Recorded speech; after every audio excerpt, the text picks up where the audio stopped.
Maintenant, pour les articulations des personnages, on va commencer par la danseuse Oula.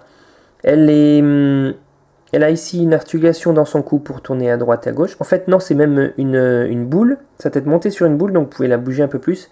Mais bon, les tentacules qu'elle a qui sortent de sa tête l'empêchent un petit peu de bouger un peu sa tête. Mais bon, c'est pas vraiment un grand problème. Elle a une articulation aux épaules, dans les deux sens, ainsi que dans les coudes. Et une articulation dans les poignets, dans un sens seulement. Une articulation au niveau des hanches, d'un sens ou à l'autre. Au niveau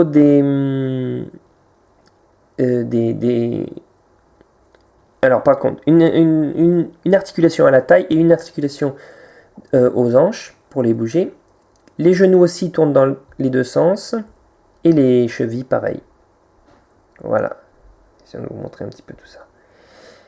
Au niveau, elle a vraiment donc cet habit en maille. C'est du vrai tissu, on va dire. Et en dessous, bon, si vous regardez bien, elle est quand même toute nue. Voilà, donc ça, c'est un détail. Elle a ce fil qui est assez long, qui représente en fait la chaîne que Jabba le Hutt tient et utilise pour la tirer vers lui. Donc c'est ça. Salacious Crumbs, lui, a quelques articulations aussi. Les épaules qui tournent dans un sens. Comme ça. Les hanches, par contre, qui tournent dans les deux sens. Vous pouvez les mettre dans quelques positions. Et la queue aussi qui tourne dans un sens. Ok, désolé, j'ai eu un petit problème de carte de mémoire qui s'est rempli. C'est une longue vidéo, puisqu'il y a beaucoup de personnages et beaucoup de choses à dire. Je parlais donc de Crumbs, Salacious Crumbs, donc des articulations. Une dans son cou en fait aussi, il faut bouger sa tête.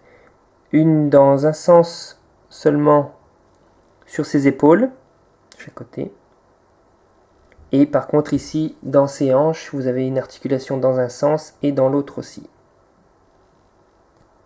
Bien qu'il a les jambes un peu bizarres, donc ça fait bizarre. Et vous avez une articulation aussi dans sa queue, normalement, qui tourne voilà, dans un seul sens. Donc voilà, pour Salacious Crumbs. Crumb, il n'y a pas de S à la fin, je crois. Oups.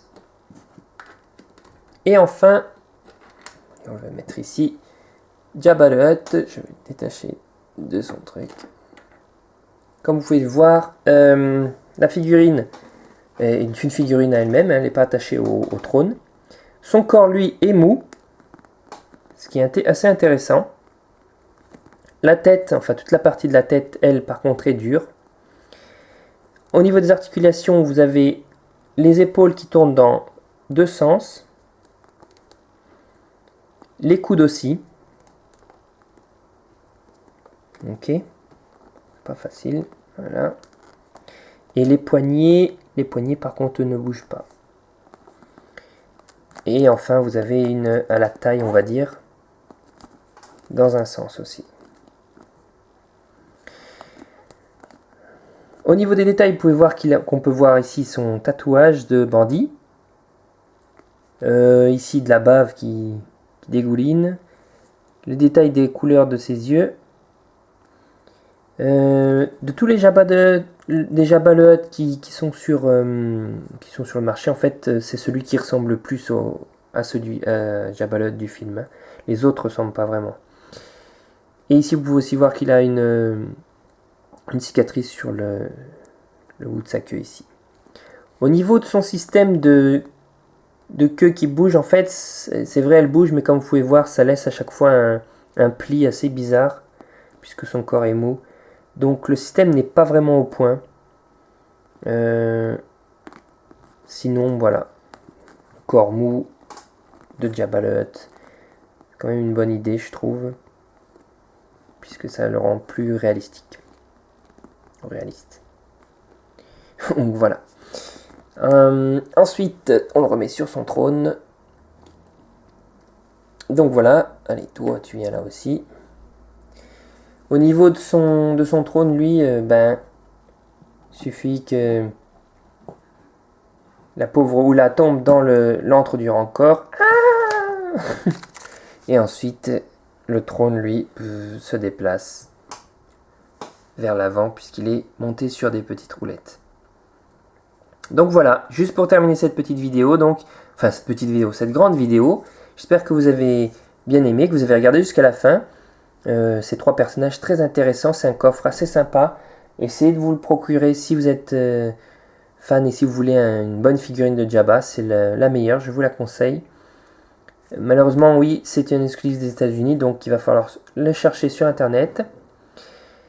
Sinon, ben voilà, laissez vos commentaires comme d'habitude juste en dessous de cette vidéo. Plus d'informations si vous avez sur Jabba ou un des 2 autres personnages, sur cette figurine aussi. Tous les commentaires sont les bienvenus. Laissez aussi un petit pouce vert sur la vidéo. N'oubliez pas de vous abonner à ma chaîne pour plus de vidéos pour avoir toutes les actualités sur les figurines. Et puis voilà, pour moi ce sera tout. Merci d'avoir regardé cette longue vidéo jusqu'à la fin. Il ne me reste plus qu'à vous dire comme d'habitude, continuez à collectionner et que la force soit avec vous.